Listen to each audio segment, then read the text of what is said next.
আজকে কেষ্টকে কতদিন ধরে জেলে ভরে রেখে দিয়েছে, কিন্তু মানুষের মন থেকে ওকে দূর করতে পারেনি। আমি তো আস্তে আস্তে দেখছিলাম ম্যাক্সিমাম ইয়াং জেনারেশন ওর কথা বলছে, আমি শিখিয়ে দিইনি, আমি মানুষের রেসপন্সটা দেখছিলাম। ও কাজ করেছে, কাজ করতে জানে। যদি ওর বিরুদ্ধে কোনো অভিযোগ থাকে, সেম অভিযোগ আপনাদের নেতাদের নামে কটা আছে, আজ পর্যন্ত একটা কেস আপনারা অ্যাকশন নিয়েছেন? বিএসএফ কে লেলিয়ে দিয়েছেন, চোপড়াতে 4টে শিশুর মৃত্যু হলো, কটা টিম গেছেন?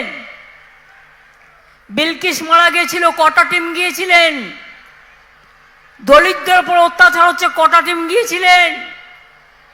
তপশিলীদের উপর অত্যাচার হলে কটা টিম যান? আর বাংলায় জট পাকানোর চেষ্টা করেন, আমরা জট খোলার চেষ্টা করি। কোনো মানুষের উপর কোনো অত্যাচার হলে মনে রাখবেন আমাদের সরকার ব্যবস্থা নেয়। একটা ঘটনা ঘটেছে, ঘটনাটা ঘটানো হয়েছে, প্রথমে ইডিকে পাঠিয়েছে, তারপরে তার বন্ধু বিজেপি ঢুকেছে ইডিকে সাথে নিয়ে, আর কিছু মিডিয়া ঢুকেছে, ঢুকে তিলকে তাল করছে, শান্তির পরিবর্তে আগুন লাগাচ্ছে। আমি বলতে চাই তাদের, যার যা অভিযোগ আছে আমি অফিসার পাঠাবো, তারা শুনবে।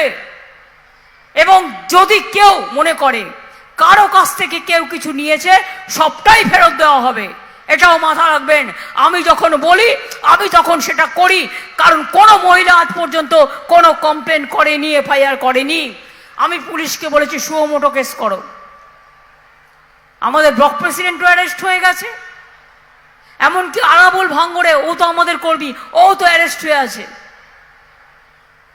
তোমরা কতজনকে অ্যারেস্ট করেছো? আমি কি পারি না করতে? গদ্দারদের অ্যারেস্ট করতে একটু সময় দিচ্ছি, সুতো ছাড়ছি।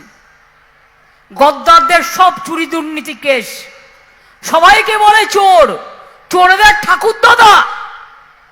আপনারা জানেন তো, মায়েরা একটা কথা বলে, শূন্য কলসি বড্ড বাজে বেশি। এরা হচ্ছে শূন্য কলসি, কিচ্ছু নেই। দিল্লি হ্যাঁ বললে ধিতাং ধিতাং করে নৃত্য করে, আর দিল্লি না বললে মন খারাপ করে ঘরে বসে থাকে। দিল্লির দয়ায় রাজনীতি করে, বাংলাকে ভালোবাসে না। এরা অ্যান্টি বেঙ্গলি, এরা অ্যান্টি মহিলা, মনে রাখবেন এরা অ্যান্টি দলিত, অ্যান্টি কিষাণ, অ্যান্টি ফার্মার্স।